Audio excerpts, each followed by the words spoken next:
हाँ जी। तो अब हम क्या करेंगे, अब तक हमने डिक्शनरी बनाने के बहुत सारे तरीके ढूँढ लिए और उन पे हमने बहुत सारे काम किया। अब हम क्या करते हैं, डिक्शनरी बन तो गई, इसके एलिमेंट को एक्सेस कैसे किया जाए, उनके ऊपर कुछ डिस्कशन कर लेते हैं। तो एक डिक्शनरी हम बना लेते हैं, ईज़ी सी डिक्शनरी बनाते हैं, 1, 2 in colon 2, comma hello colon 87, comma 25.5 colon garbage, 3 value रखते हैं, 4 रख लेते हैं, कॉमा 99 कोलन, इस बार डाल देते हैं हम एक लिस्ट, 3,3 माफ हुआ। हाँ जी, डी बन चुका है जी, हाँ ये वैल्यू के पेयर बन चुके हैं, पहला की उसकी वैल्यू, दूसरी की हेलो है उसकी वैल्यू, तीसरी की और उसकी वैल्यू, चौथी की और उसकी वैल्यू, जी बिल्कुल। हाँ, बात यहाँ तक एकदम करेक्ट हो चुकी है। अच्छा, एक प्रॉपर्टी हमने पढ़ी थी, उसको मैं एक बार फिर से थोड़ा सा रिकॉल करना चाहता हूँ। वो रिकॉल इसलिए क्योंकि अगर की रिपीट हो चुकी है तो वो की जो लास्ट में डाली गई या लास्ट में अपडेट हुई है, डाली नहीं अपडेट हुई है, वो मान ली जाएगी। तो वन में जो सबसे पहले वन है उसमें 2 है और इस बार वाले वन में है 55 है। अच्छा, तो डी में वन में कितनी वैल्यू आ चुकी है, 2 नहीं आई है, 55 ही आई है। हाँ, तो इस बात का थोड़ा सा ध्यान रखें, वीडियो के स्टार्टिंग में इसलिए बताया था कि हो सकता है आगे काम आ जाए। ठीक है। अच्छा, अब एक्सेस किया जाए तो एक्सेस कैसे करते हैं, सेम जैसे हमने लिस्ट को और या स्ट्रिंग्स को किया था, लिखते वेरिएबल का नाम लिखते हैं और कैपिटल ब्रैकेट में, इस बार कर्ली ब्रैकेट नहीं आएंगे, आएंगे कैपिटल ब्रैकेट ही, एक्सेसमेंट में कैपिटल ब्रैकेट ही आएंगे। और इस बार हम की इंडेक्सिंग की जगह वैल्यू, इंडेक्सिंग वैल्यू नहीं लिखेंगे, कीज लिखेंगे। तो 1 है की जी बिल्कुल 55 है। अच्छा, 2 नहीं है, क्यों, क्योंकि टूथ एलिमेंट हमें पता नहीं है डिक्शनरी का कौन सा है।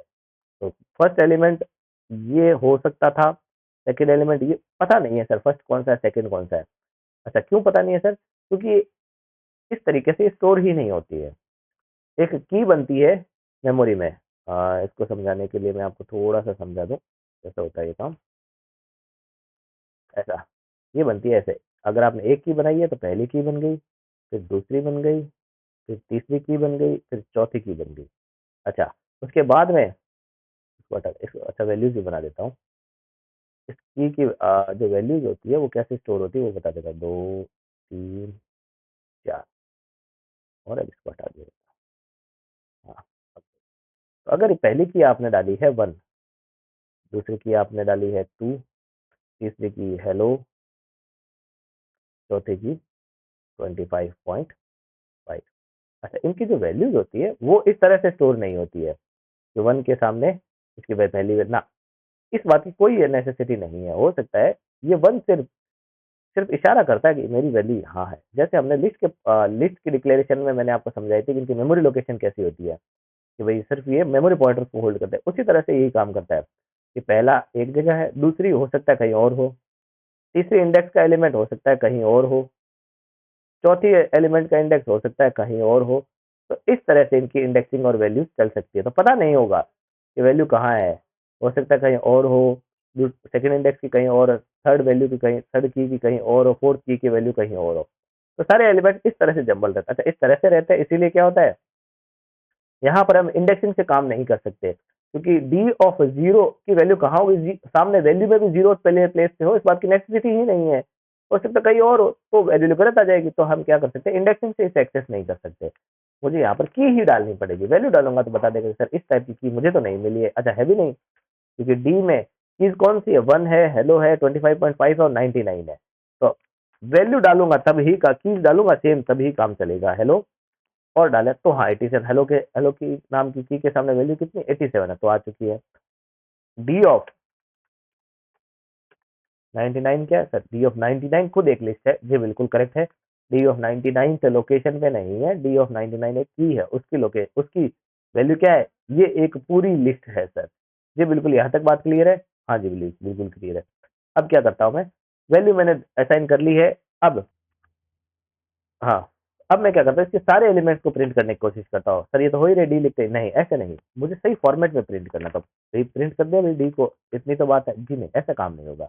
मैं चाहता हूँ कि सारी एलिमेंट तरीके से प्रिंट हो, वैल्यूबल एकदम फॉर्मेट, करेक्ट फॉर्मेट में प्रिंट हो।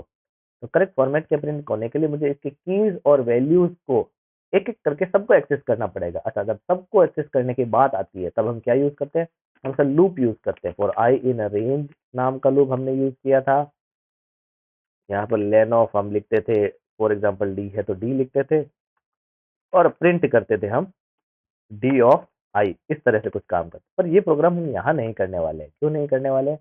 जी बिल्कुल, आप बहुत अच्छे से समझ चुके होंगे। लेन ऑफ डी तो एक नंबर होता है और नंबर इसका जो डी की लेन है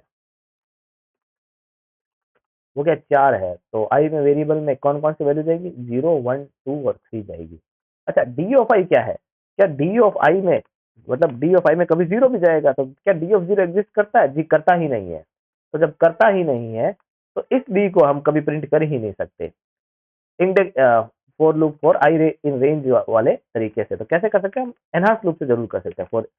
फॉर फॉर वर्ड ले लेते हैं, for character like for ELM ले लेते हैं, एलिमेंट इन डी। अब जरूर कर सकते हैं, डी का एक एक एलिमेंट आए और प्रिंट कर दे एलिमेंट को। जी बिल्कुल सर, ये तो बात एकदम सही है। हाँ, पर इस जगह पर हम थोड़े गलत है। क्यों गलत है? कि फॉर ईएलएम एंड डी जो प्रिंट करने वाला वो सिर्फ कीज को प्रिंट करने वाला है। जैसा मैंने इससे पहले जो वीडियो में बताया था आपको कि साहब जब हम पेयर बना रहे होते हैं, इसको बनाने के लिए, डिक्शनरी को बनाने के लिए जब पेयर बना रहे होते हैं तब भी ये कीज को ही एक्सेस कर रहा है। तो जब फॉर ईएलएम इन डी नाम के लूप चलेंगे, हम एनहांस लूप चलेंगे, तभी भी ईएलएम में सिर्फ कीज ही जाने वाली है, वैल्यूज नहीं जाने वाली। तो वैल्यूज कैसे प्रिंट कराई जाए? सर बहुत अच्छी बात है, कीज तो पता चली गई है, की ही पता चल गई तो उसकी वैल्यू आराम से पता चल जाएगी। कैसे? कॉमा लगा दो और डी ऑफ ईएलएम को लिख दो भाई। ईएलएम में की ही तो है, तो डी ऑफ की अगर मैं लिखूंगा तो उसकी वैल्यू भी प्रिंट होगी। हाँ सर बिल्कुल होगी। जी बिल्कुल हो रही है। अच्छा, इसको थोड़ा सा सुंदर बना दे भाई। सुंदर बनाने के लिए हम क्या लिख देते हैं, यहाँ पर स्लैश टी लिख देते हैं भाई, एक और स्लैश टी डाल देते हैं और कॉमा डाल देते हैं। जी बिल्कुल, वैल्यूज आ रही है और उनकी कीज भी आ रही है। चाहे एक सुंदर सा एक कोलन डाल दे बीच में, आपकी इच्छा है, अभी वैल्यूज प्रिंट हो रही है। जी हाँ बिल्कुल, वैल्यूज प्रिंट हो रही है और सलीके से वैल्यूज प्रिंट हो रही है। तो कैसे काम किया हमने ये? अच्छा, इसको, इस बात की सुंदरता और इस बात को पहचान को और थोड़ा अच्छा करने के लिए हम क्या करते हैं, इस वेरिएबल का नाम ईएलएम नहीं लेते हैं। वेरिएबल नाम ए लेंगे तो भी काम करेगा भाई। ये पहले ए और ए इन डी प्रिंट करे, सारे कीज को प्रिंट करे और फिर उन सारी कीज को डी में डाल के देखे। की को अगर डिक्शनरी में डाल के देखते हैं तो उसकी वैल्यू प्रिंट होती है। तो पहले कीज होगी फिर डिक्शनरी होगी। जी बिल्कुल करेक्ट। अच्छा, तो ए और बी और ईएलएम ही क्यों ले, जब की का नाम ही की ले लें? तो फॉर की इन डी लिख ले और अब की को प्रिंट कर दे और फिर डी ऑफ की को प्रिंट कर दे। ये बात हम अच्छे से जानते हैं, डी ऑफ की को प्रिंट कर दे उसकी वैल्यू प्रिंट होगी। अब ये काम थोड़ा इंट्यूटिव लग रहा है कि सब पे फॉर की इन डी लिखेंगे तो सारी कीज आएंगी। तो पहले मैंने की को ही प्रिंट किया, उसके बाद डी ऑफ की को प्रिंट किया। तो डी ऑफ की क्या है, पहले की 1 है तो 1 को प्रिंट करने तो 55 आ रहा है। जी बिल्कुल आ रहा है। इस तरह से हम इसको आराम से प्रिंट कर सकते हैं। अच्छा, अभी तक तो हमने प्रिंट किया है, सारी कीज को हमने वैल्यू को हमने प्रिंट कर लिया है। अब मैं चाहता हूँ सर केवल कीज को ही प्रिंट कर लिया जाए भाई, सारी जो वैल्यूज नहीं चाहिए, केवल की ही चाहिए। तो सर सारी कीज आ चुकी है। अच्छा, क्या सर और कोई तरीका नहीं है की को प्रिंट करने का? जी बिल्कुल, एक सुंदर सा तरीका है, कीज नाम का मेथड ही है। वो आपको क्या डिक्ट कीज नाम की एक की ही दे देगा, पूरा मेथड दे देगा सर। ये डिक्ट की नाम की एक पूरी लिस्ट बना के दे दी। अच्छा, ये लिस्ट नहीं है, मैं लिस्ट वर्ड जरूर यूज कर रहा हूँ, लिस्ट नहीं है। क्यों नहीं है? ये type of D dot keys क्या है, लिस्ट नहीं है, वो एक जेनरिक क्लास है डिक्ट कीज नाम की। अच्छा, टाइप ऑफ, अच्छा आप समझ चुके होंगे, जब डिक्ट डी डॉट कीज है तो एक ऐसा फंक्शन और होगा जो डी डॉट वैल्यूज भी होगा, जो क्या प्रिंट करेगा, केवल वैल्यूज प्रिंट करेगा, कीज नहीं करने वाला होगा। अच्छा, इसकी भी टाइप क्या है, लिस्ट नहीं है, जेनरिक टाइप होगी डी डॉट वैल्यूज की, डिक्ट वैल्यूज है जो इसकी टाइप है भी। अच्छा, अब हम क्या करते हैं, डी की कीज भी मिल चुकी है और वैल्यूज भी मिल चुकी है। तो दोनों तरीकों से हमने कीज और वैल्यूज को बना लिया है। अगला टॉपिक हमारा होगा वो होगा कि इनको अपडेट कैसे किया जाए, तो हम अगले वीडियो में देखेंगे। तो फ्रेंड्स, अगर आपको ये वीडियो मेरा पसंद आया हो और आपको अच्छा लगा हो और आपने इसे सीखा हो तो जरूर इस वीडियो को लाइक करें और मेरे चैनल को सब्सक्राइब करें। बिल्कुल ना भूलें, लाइक करना बहुत भूल जाते हैं, तो बिल्कुल लाइक करें और चैनल को जरूर जरूर जरूर सब्सक्राइब करें। Thank you everyone.